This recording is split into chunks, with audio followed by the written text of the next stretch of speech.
Central Lok Sabha seat BJP उम्मीदवार उज्जवल निकम ने India news से खास बातचीत की है। बीजेपी ने इस सीट से मौजूदा सांसद पूनम महाजन का टिकट काटकर देश के मशहूर वकील उज्जवल निकम को चुनावी मैदान में उतारा है। इस सीट से उज्जवल निकम की टक्कर कांग्रेस की वर्षा गायकवाड से होनी है। आइए जानते हैं उज्जवल निकम ने राजनीति में आने का फैसला आखिरकार क्यों किया।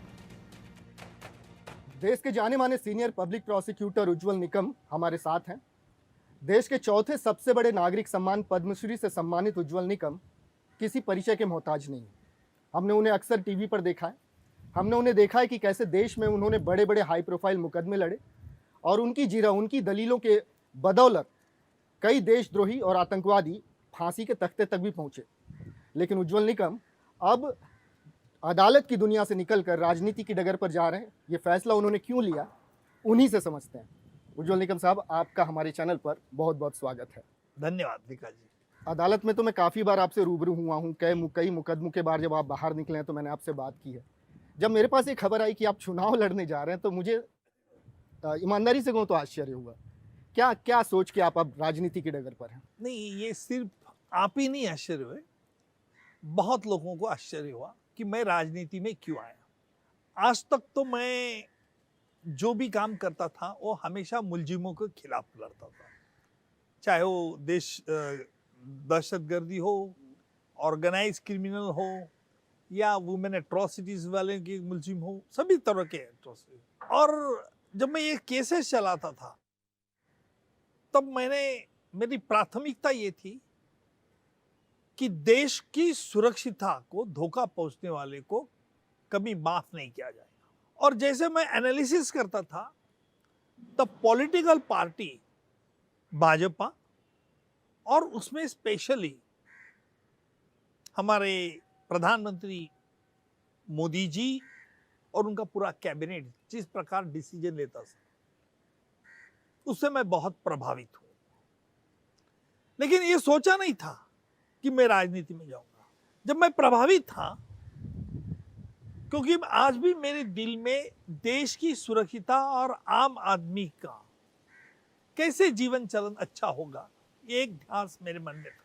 मेरा दूसरा सवाल दरअसल यही था निकम साहब की पार्टी के तौर पे आपने बीजेपी को क्यों चुना। उसका जवाब ही आपने दे दिया कि आप पीएम मोदी और बीजेपी के आइडियोलॉजी से काफ़ी प्रभावित रहे हैं। आपसे समझना चाहूँगा ऐसे कौन से काम पीएम मोदी ने अब बीते 10 सालों में किए हैं जिन्होंने आपको बहुत ज़्यादा प्रभावित किया और फिर आपने तय किया कि अगर राजनीति करूँगा तो इसी पार्टी से करूँगा। मोदी जी ने जो एक बोल्ड स्टैंड दिखाया है, चाहे वो पूर्वी उरी का अटैक हो या पुलवामा का अटैक हो, उसके तुरंत ही मोदी जी ने सर्जिकल स्ट्राइक, एयर स्ट्राइक करके उन तमाम दहशतगर्दियों को अड्डा को साफ कर दिया। कहाँ किया? वो पाकिस्तान में थे। किसी दुनिया के कोई विश्व ने, देश ने ये कोई आरोप लगाया कि भारत ने पाकिस्तान पर आक्रमण किया? कई आरोप लगाया? ना चीन ने भी नहीं लगाया। इसमें डिप्लोमेटिक पॉलिसी जो हमारी मोदी गवर्नमेंट की है वो बहुत मुझे भाव। ये बहुत सीधा नहीं है। आज हम कहते हैं हाँ उन्होंने अटैक कर दिया, नहीं, ये अटैक की बात नहीं है। अगर मोदी जी उसमें सफल नहीं होते थे, सर्जिकल स्ट्राइक में नहीं, पूरे विश्व को मनाने में अवसर कम था, फिर भी मोदी जी ने जो सर्जिकल स्ट्राइक जिसको हिम्मत दिखाई और उसके बाद किसी देश ने भारत की आलोचना नहीं की, मोदी सरकार की आलोचना नहीं। मतलब अंतर्राष्ट्रीय स्तर पर जो मोदी जी की छवि है, जो उन्होंने देश के लिए ये बड़ा इंपॉर्टेंट चीज है। ये एक ही नहीं उदाहरण, ये एक ही नहीं मैं मानता। देखिए, रशिया और यूक्रेन से दोनों से अच्छे ताल्लुकात रखना ठीक है, मैं समझता हूं कि हाँ गुड़ी में अच्छे रहेंगे, वो गुड़ी नहीं थी। तो मोदी जी ने दोनों देशों को कहा कि भाई तुम्हारे देशों में हमारे कुछ लोग, हमारे पड़ोसी देश के लोग, देखो ये कितना बड़प्पन है, पाकिस्तान के लोग, बच्चे पढ़ रहे हैं, बांग्लादेश के लड़के बच्चे पढ़ रहे हैं, उनको सेफ कंट्री में, उनके कंट्री में जाने दीजिए। दोनों देश ने मान लिया शत्रु राष्ट्र जो है ये कामयाबी नहीं, ये बड़ी बोल्ड स्टेप है। ना अमेरिका ने कोई रखा है, उसने रखा है नहीं। आज भी हम हमारे कुछ डिफेंस इंस्ट्रूमेंट है उसके बारे में हमारा रशिया का स्नेह संबंध अच्छा है, रिलेशन अच्छे। अमेरिका को बुरा लगा, पर उनको मालूम है कि नरेंद्र मोदी जी जो बात कहते हैं उससे कहीं हल्फ नहीं जाते। आप तीसरी बात बता रहा, आपने पूछा तो मैं अभी आपको टेबल फॉर्म बताता मैं क्यों प्रभावित हुआ। मोदी जी ने हमारे युवकों के लिए, क्योंकि आज पूरे विश्व में यूथ जनरेशन जो है, जो यूथ पावर, वो हमारे देश में, इसको अच्छे तरह से यूटिलाइज करना। 10 साल में कहीं बॉम्ब स्फोट हुए? नहीं हुए। 10 साल के बाद कहीं इंडिया में दहशतगर्दी हुए? नहीं हुए। 370 का कदम आर्टिकल हटाया गया, तो उसके बाद क्या हुआ? अरे कुछ लोग तो कहते थे ना कि 370 हटाया जाएगा तो भड़का हो जाएगा, ये राइट हो जाएगा, ये हो जाएगा। हुआ कि नहीं हुआ। तो इस प्रकार की हमारा राष्ट्र हित जो रखता है, आम आदमी की सुरक्षितता जो रखता है, इसलिए मैं मोदी जी की गारंटी जो बोलते हैं ना वो सही दिल से बोले। इसलिए मैंने सोचा, और जैसे उसमें मैं तो ये तो सब डिसीजन मैंने 10 दिन में लिए। एग्जैक्टली मैं वही पूछने वाला था निकम साहब। कल तक मेरा और आपका जो रिश्ता था एक पत्रकार और एक वरिष्ठ वकील, एक सीनियर पब्लिक प्रोसिक्यूटर का था, हम उस नाते एक दूसरे से बात करते थे। आपको कब लगा कि आप वाकई चुनाव लड़ने जा रहे हैं? ये हुआ कैसे? वो घटनाक्रम मैं समझना चाहता हूं। विकास 10 दिन पहले। अच्छा, मैं सोच भी नहीं सकता। सिर्फ 10 दिन पहले ही आपको पता चला? हाँ, 10-12 दिन पहले क्या हुआ था? मुझे बताया गया कि भाई आप मन बना लो पड़े। अरे मतलब मैं कहाँ राजनीति में गिरूं, क्योंकि आज तक तो मैं पूरे महाराष्ट्र में घूमता हूँ, बड़े बड़े मामले चाहता हूँ। डेविड हेडली की गवाही लेके मैंने पाकिस्तान की पूरी बजा दी थी कि पाकिस्तान कहता था ना कि साजिश हमारे देश में हुई, ये बताओ वो बताओ। तो मैं पाकिस्तान में भी गया था, भारत सरकार का ऑफिशियल डेलीगेशन का मेंबर था, हम 4 लोग गए थे, और वहां बताया हमने कि हाफिज सईद जकीर रहमान लखवी के खिलाफ आप खुद नहीं कर रहे। और बोले सबूत दो। अरे मतलब सबूत तो आपने ढूंढना चाहिए भाई। तो बोले नहीं अभी वो पाकिस्तान है, कहाँ कोऑपरेट करेंगे। हम वापस आ गए, गवर्नमेंट ऑफ इंडिया, वो कांग्रेस गवर्नमेंट थी। तो मैंने बताया कि भाई ये नहीं मान रहे। तो फिर उसके बाद डेविड हेडली की मैंने गवाही ली। देवेंद्र जी फडणवीस और अजीत डोभाल जी ने मुझे जो उसमें कोऑपरेट किया वो बहुत शानदार था। डेविड हेडली की गवाही के माध्यम से मैंने चोरों को पकड़ लिया कि डेविड हेडली ने ईमेल कॉरेस्पॉन्डेंस लिखा था कि बड़े चाचा क्या होगा, छोटे चाचा क्या है, ये कौन थे बड़े चाचा छोटे चाचा। मैंने डेविड हेडली को सब सवाल किया था, उसने बताया कि बड़े चाचा यानी हाफिज सईद, छोटे चाचा म्हणजे जकीर रहमान लखवी। ये कहाँ बताया? ये शिकागो कोर्ट में उसने बताया, सिर्फ नाम बम्बई कोर्ट में। वही मैंने बम्बई कोर्ट में लिए, उसके लिए ईमेल करेस्पॉन्डेंस हमने फाइल किया, और सब वो पूरी चिट्ठी, पूरा एविडेंस डेविड हमने पाकिस्तान को भेज दिया। नहीं सर, मेरा सवाल आपसे ये था, मैंने आपकी उपलब्धियों के बारे में तो खैर जग जानता है, आप टीवी पर आते रहे हैं, ये पूरा शिकागो में डेविड हेडली की गवाही भी हमने लाइव देखी है। मेरा सवाल आपसे ये था कि आपको बीजेपी से किसने ये ऑफर किया कि आप उनके टिकट पे चुनाव लड़ेंगे, वो भी उत्तर मध्य मुंबई लोकसभा सीट से? देखिए ये घटनाक्रम में समझना चाहता ये हूं। बात बिल्कुल सही है, मुद्दा छूट गया था, मैं वापस देता ना। 10 दिन पहले मुझे बीजेपी के हाई कमांड से पूछा गया।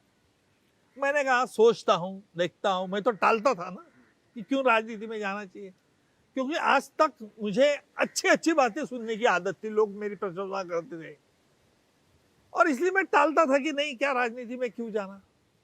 पर जैसे ही वापस उन्होंने बताया कि मुझे आप देश सेवा इससे भी इस माध्यम से कर सकते, तो मैंने सीरियस कंसिडरेशन दिया, और मैंने भी ये सोचा कि नहीं, हमने देश सेवा के लिए राजनीति भी एक अच्छा माध्यम है।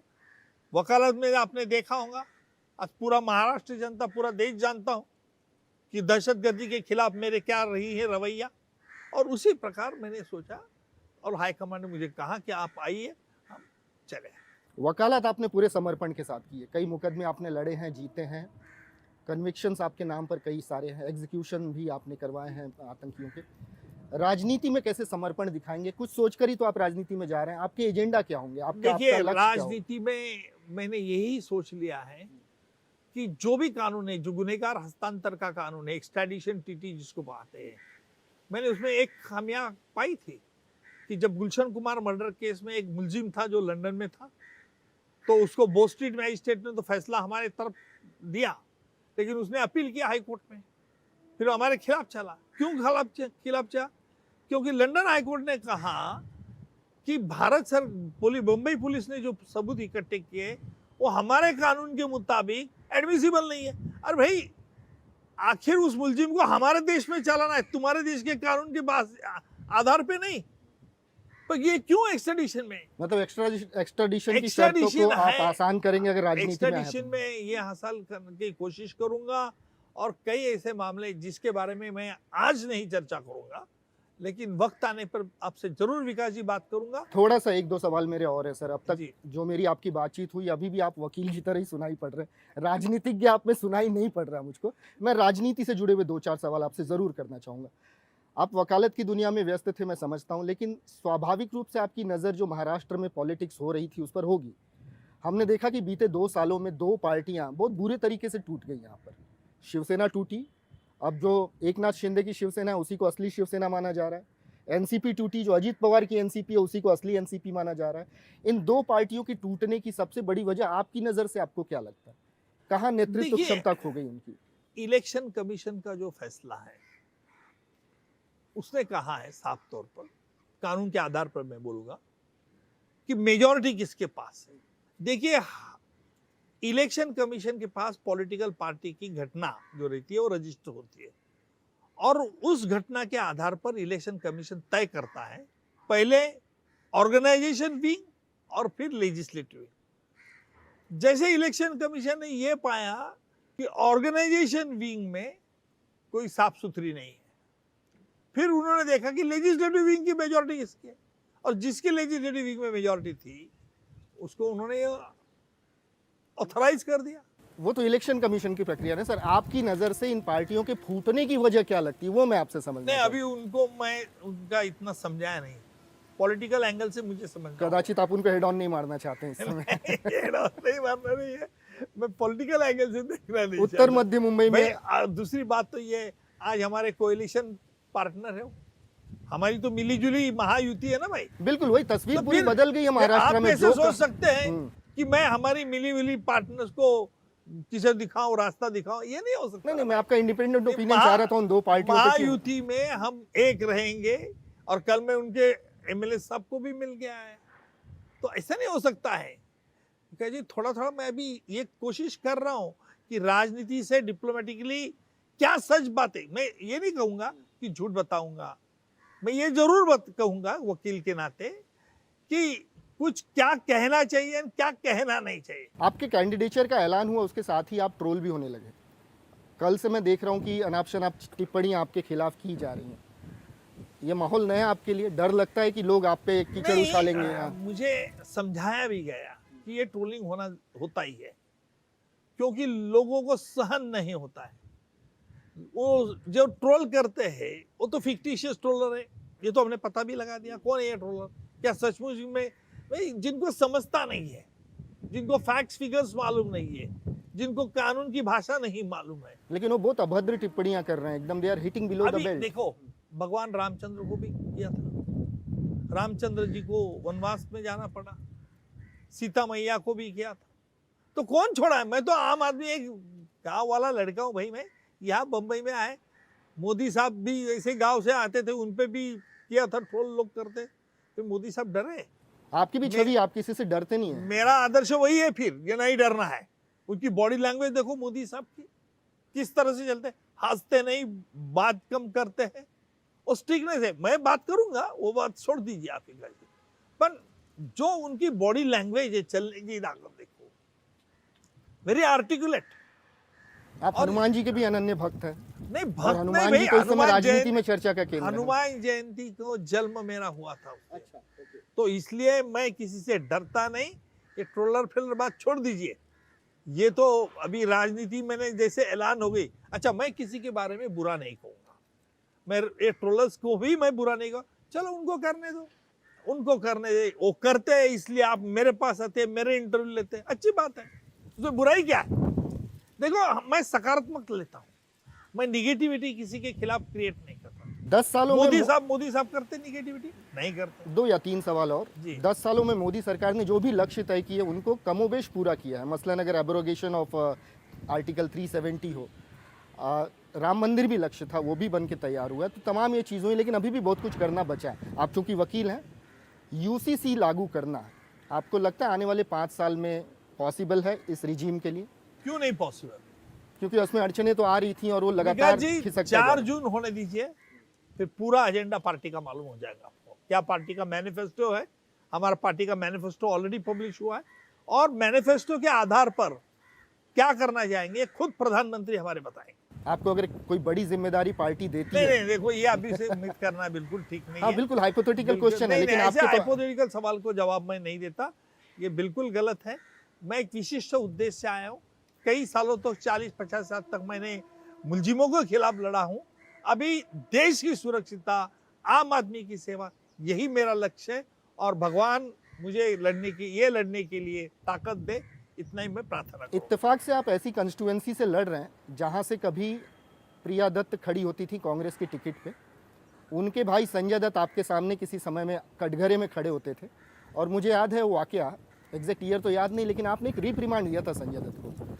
वो घटना, हालांकि नॉन पॉलिटिकल मसला, लेकिन मैं जरूर जानना चाहूंगा कि क्या हुआ था उस समय? संजय दत्त आज मेरा वोटर है, अच्छा, और जो बुरी बात हुई थी उसके बारे में उनको भी पश्चाताप हुआ है, तो क्यों अभी वो पिछले बातें उगलाना?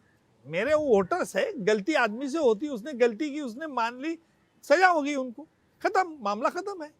अभी अच्छे इंसान बन गए, क्यों आप बुरा मान रहे हो उनको? बिल्कुल। आप देखो, मीडिया का एक बहुत बेकार रोग है यार डिसीज। नहीं, मैं थोड़ा नॉस्टैल्जिक हो रहा था उस मुकदमे को लेके कि आपने मेरे सामने उसको रिप्रिमांड दिया था। विलास जी, वो घटना क्या थी? विलास जी सुनो, मैं मीडिया से बहुत वाकिफ हूँ। आप पूछेंगे कि ये नेताजी ने उज्जवल जी आपके बारे में कहा, आप क्या राय देते हैं? मैं कुछ नहीं कहूंगा, मैं कहूंगा वो नेता ने ऐसे कहा ना, ठीक है, उसकी सोच है, लोग विचार करेंगे। ये इस तरह से सकारात्मकता, पॉजिटिविटी हमें देखना है। मुंबई को लहूलुहान करने वाले कसाब को फांसी के तख्ते तक आपने पहुंचाया जी, लेकिन आपके जो आलोचक हैं वो अब ये कह रहे हैं कि कसाब को लेके भी एक रॉन्ग नैरेटिव आपने सेट करने की कोशिश की थी। उसने मटन बिरयानी की मांग की, ये आपका सेट किया हुआ नैरेटिव था। इन आरोपों को कैसे लेते हैं? देखिए, मैं नेशनल इंटरेस्ट को प्रायोरिटी देता हूँ। नेशनल इंटरेस्ट में मुझे जो भी कुछ करना पड़ेगा वो मैं करूंगा, और मैं हमेशा डंगी की चोट पे यह पब्लिकली कहता हूँ, कसाब ने मटन बिरयानी की मांग नहीं की थी, वो नैरेटिव मैंने सेट किया, उसकी फलाना वजह। क्या गलती की मैंने? कुछ गलती की? अरे हमारे देश में तो कुछ ऐसे लोग हैं कि जो कहते हैं कि कसाब आया ही नहीं था, कसाब इंडियन ही आदमी है। ये ऐसे लोग, story retire IPS police officer ने लिखा था ये। और शायद वही लोग अब की बार आपकी आलोचना कर रहे हैं जब आप जब से इलेक्शन में खड़े हुए हैं। करने दो, मैं इसकी फिक्र नहीं करता हूँ। हनुमान जी की जय है, मैं ऐसे लोगों को कुछ फटकारता नहीं। निकम साहब, आपने हमसे बात की, इसके लिए आपका बहुत बहुत शुक्रिया, और आगामी चुनाव को लेकर आपको हमारी तरफ से शुभकामनाएं। बहुत बहुत धन्यवाद विकास जी।